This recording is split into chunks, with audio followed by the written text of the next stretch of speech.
Aries, how you doing? Welcome to your energy tarot reading here on the Astroflower, going from the 20th of January through to the 26th of January. Hope you're doing well. Did you see the energy update? It's time. It's time to make the heart chakra start singing, but there is some sort of caveats that go along with that.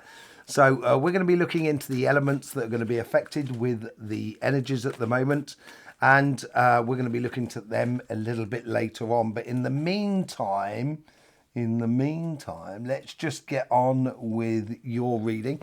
Here is your flower, and your cards are already out there. So let's go into what's going on with you. Here's your overall energies. Here, got this here. Let's just see what's going on for you in this week here. It's been very passionate about engaging on the relationship side. I still think that's very present with you as well.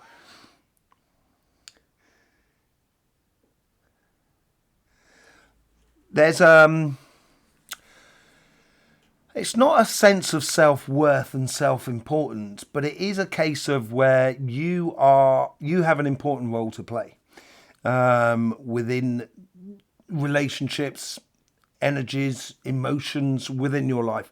And I think it's like sort of like da-da, it's this sort of like hello, I'm here sort of thing, scenario that's going on the relationship side.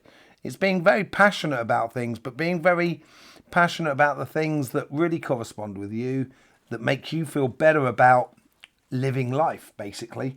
On your financial side, it's meeting someone that's opening up a door for you in your future. And so it seems like here is like, it's almost as like on the energy, the general energy that's running through you, sort of like keeping an eye on what's going on around you, but keeping an eye on where you're going. It's sort of like, sort of flitting between the two at the moment. And if you're on board with that and you get into a certain rhythm, it's going to be easy for you to dovetail all the synchronicities and the energies that are around you in order to drive you on for your future. Yeah. Ta-da! There you are. It is you, the judgment. It's you kind of going, and this is it. I know this is my calling. This is what I need to be like. This is what I need to be doing. This is how I need to be in regard to the relationships around me, and also what you need to do on your financial side. Let's just jump right into your relationship side. Karmic path seems to be, and I think that goes in hand with the judgment card there. It's like it's set. It's almost as if like sort of saying, I want to experience. You know what you want to experience. So I know what I want to experience, and therefore I need to do this, that, and that in order to start manifesting it. Three of Swords. Yeah, that's it. Take the emotions out of the situation. Take the emotions out of the idea of standing up and being counted, because that is quite emotional. And we get into that sort of position of kind of going, maybe worrying a little bit about judgment about others. You're not really that sort of person, really, to be honest. And here is just taking the emotions out of the situation so then you can clearly put into place what you want to be doing. And does it mean that you need to go through heartache and pain? It might be a fact that you might be seeing that heartache and pain in others or others around you or the situations that are around you because you're following your path. That's what it seems to be. On the connection with the outside world, it doesn't really figure in greatly in your life, in synchronicities and so forth, on your financial sort of side, on your relationship sort of side. I think it's what it's doing here is it's very straight and it's giving it a clear direction in order for you to take. And I think this is where the synchronicities that are coming in here helping you with the got to do this, got to do that, got to do this, and then I can manifest it. Nine of Swords. Let going of the woes and worries. Do not worry about how it's going to connect with other people that are around you. And once you stop worrying about that, that's when you're going to see the strength that is within you. All transitions can be complicated, and they have a certain degree of complication about them. And this transition that you seem to be going into, of stepping really up to the plate, is new to you in a certain extent, where it may cause you a bit of stress and strain and worry about the world around you, about the people that are connected with you and so forth. It's not that I wouldn't worry about it, but I wouldn't let that be your main concentration. You really want to be concentrating on your future. On your past self plays into this Three of Swords. Yeah, something that's dead, done and dusted with. Okay, so it's something to do with the past here that may have caused you pain, and that may have sort of said, it's almost as if like you're coming to this point now and a clarity within you, and that's that whole sort of da-da. I think it's almost as if like it is a lot of passions involved, and no one likes to be wronged and what have you in the life. And it's more sort of like now that that's been cleared up and sorted, it's in the past. Don't allow it to affect your future. And this is why I think you need to step into a much more sort of playing to things that make you happy in engaging with other people. So if you enjoy a certain activity, then, do it with people that you enjoy being with. If you don't enjoy a certain activity, then, I wouldn't bother going ahead and doing it. It's as simple as that, of cutting out things that are not making you feel empowered or not making you feel at one with yourself, rather than making, so I would be moving towards things, and this is where it comes out in this future thing. Every book has another page. That's the story I get of it. Yeah, look at that. Strength. This is all to do with the past, I think. And it's almost as if like for the first time after a long time of, say, like taking the crap from the rest of the world around you, you're finally allowing yourself to get out there enjoying it, basically. And it is with a lot of power and a lot of presence, a lot of passion within your life. How should you be engaged in this? In a very practical way, one thing after another, one step after another, converting those ideas into reality. And this is what I was talking about on your karmic path, is opening up to that of, knowing what you like and what makes you tick, and getting involved in that. And you can leave all of this stuff behind. It is a real story of two sides here, the future and the past. The past may have been painful, stressful, a lot of anxiety, but it's over. And now it's time to move forward into something that is very much more empowering for you. And it seems really beautiful. Let's see what goes on the financial sort of side. This is also playing into your future here, into a real direction that you want. It's like either you've got a job, or you've applied for a job, you've started a business, you've got a business that's running. It's giving you a clear vision or a clear direction that you've got to take. There's no umming and ahhing about it. I think once you look at all the situation, if I need this job, if I want this lifestyle, then I'm going to need to get a certain job that pays this amount of money. And if I want to get that sort of job that pays that amount of money, I need to have this qualification. And once I've got that qualification, I feel confident about just going ahead and living what I'm supposed to be living. And that's what it seems to be coming out here. It seems to be playing much more on the here and now more than anything else. There is a thing that's tied in to the synchronicities, and this is where we get the synchronicity that seems to be opening up a doorway, opening up an opportunity for you in the coming future. Your karmic path, that's very much more sort of solid. It's secure. It's about embracing the environment that is around you. So if you're going into this new job, if you're starting this business, being there, being very much immersed in what you're doing, and connecting with other people, really treating it a little bit like a family rather than just a job sort of thing. What's this person that's coming through? Well, this person is definitely going to bring a change into your life. And it could be like, say like a new client or a new supplier that changes radically your business into something that's much more dynamic. or someone within the business that you're working for. You make a connection with them, and then when you make that connection, then all of a sudden that opens the doors to promotion and so forth. But it's certainly someone who comes in and brings in a great deal of change for you. In the past, you've got all the bricks in order to build the house, and now it's a case of having to build the house.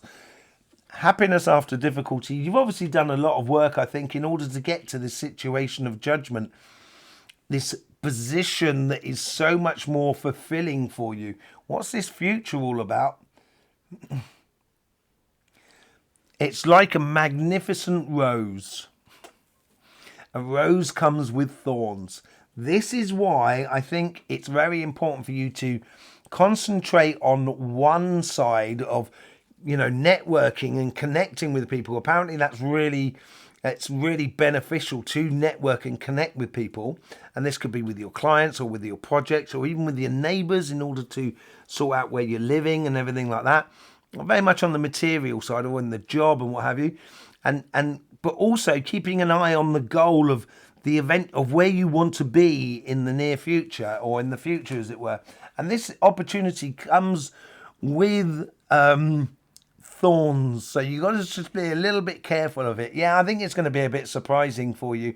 It's opening up the underbelly of life, but once you do have that, you have everything at your base in order to make this a success.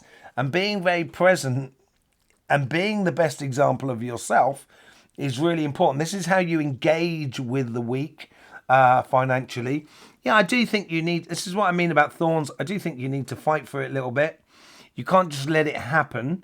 You've got to be proactive and engaged, but it doesn't necessarily have to mean at the detriment of others. What it means here is if you are, if you are striving to be the best example of yourself, you will get further, or you will get progression on your career path, business, your projects, or whatever, your life, your physical life, just because you're going after it.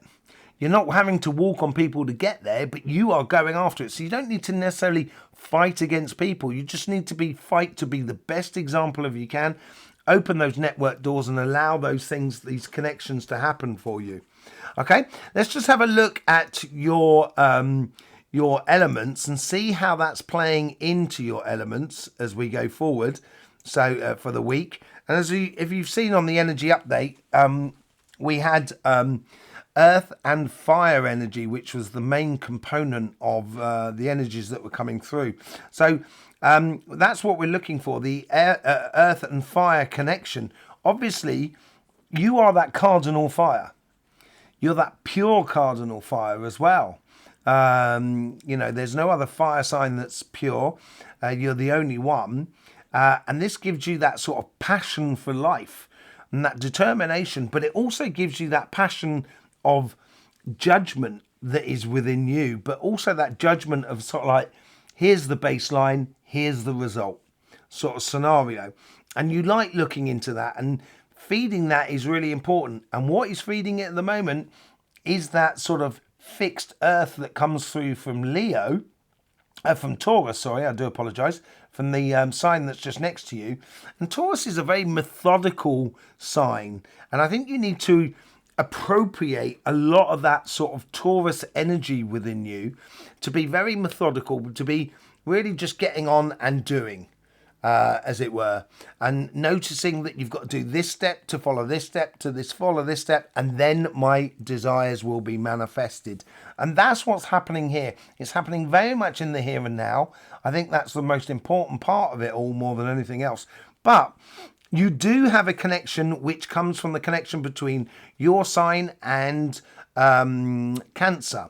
And Cancer's got earth at their base. And so therefore you get this earth and fire connection. This is where the outside world, and this is where the 9 of Swords is really helping you to give you a direction, so you can take on the King of Wands and go after that direction. Put your passions into things. What I'm thinking is here is when you're looking at the outside world, if it causes you stress and strains and anxiety, you don't want to be involved in it. And I think this is where the energy is really trying to help you. I don't necessarily think the Nine of Swords is something from within you. I think it's basically the outside world, how you can recognize what to invest in and what not to invest in. So we're going to pull a few cards on that. And we're also going to be pulling a few cards on that earth as it comes through here and seeing what the connection is between converting into your future of what you do here and now on your relationship side, and how you convert the judgment into the calling, which is up the top there, which is that moon card. And it is that fixed earth that goes through it, that does it. Oh, I've got all my things caught in palaver land there, really.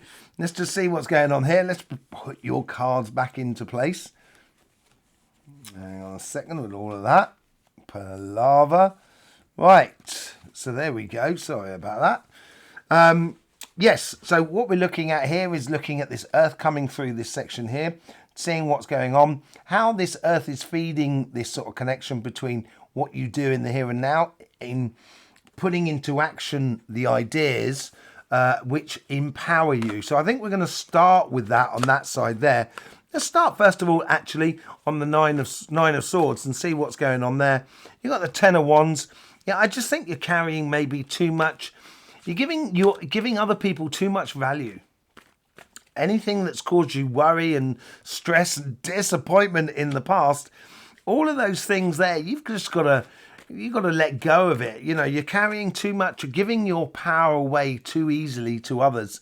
And this is where you got to learn Page of Wands, and this is how the energy is helping you here. As I said, if a situation causes you anxiety or sleepless nights, then walk away from it and start walking towards something that empowers you. And the energy is going to help you to see that for clearly. Well, how do we connect the two there with the between the two? We get the Nine of Wands. Healthy boundaries. I think the healthy boundaries are totally right. In order for you to manifest what you want out of life and follow those steps to go towards manifesting it, you do have to have healthy boundaries that stop you from deviating. And yeah, so you're either thinking about something, someone, or some sort of lifestyle that you would like to do, and it's manifesting that through that Judgment card and letting go of that Three of Swords. There is a definite letting go of the pain, that anything that might have caused you in the past. That really, once you let go of that, I think things are going to really start working for you in no tomorrow. Okay, let's just have a quick look and see what's going on and how this converts that Judgment into that moon and that sort of Five of Wands. You get the Eight of Pentacles. Yeah, it's work. Networking is also work. It's part of it. And getting involved and getting engaged with other people, I think, is really important. It's going to help you out. And if it feels right for you, this is where you get the Three of Cups, the Wheel of Fortune, and the Ten of Cups. You're going to be surprised, I think, by the person who comes in and opens the door for you. But once the door is open, you're going to feel that there is no choice. That is an evident path for me to follow. It feels right for me to follow it. It engages me. It makes me feel very much more sort of satisfied. And what do you get at the end of it? The Judgment card. You will ultimately find yourself, find your inner power, your inner strength, which will you be able to then sort of transfer that into rewards and gains within you financially on your career path or your business or whatever it is, because you're sticking to your guns. And that's about looking at the end goal as well, keeping an eye on that, whilst at the same time entertaining or encouraging other things to come into your life to give you those results. There you go, Aries. Thanking you very much for being here. I hope you get the best out of these readings. It has the energy update, and we've got other videos on energy healing and so forth. It's lovely to see you again. In the meantime, don't forget, life should be fun, so please do enjoy.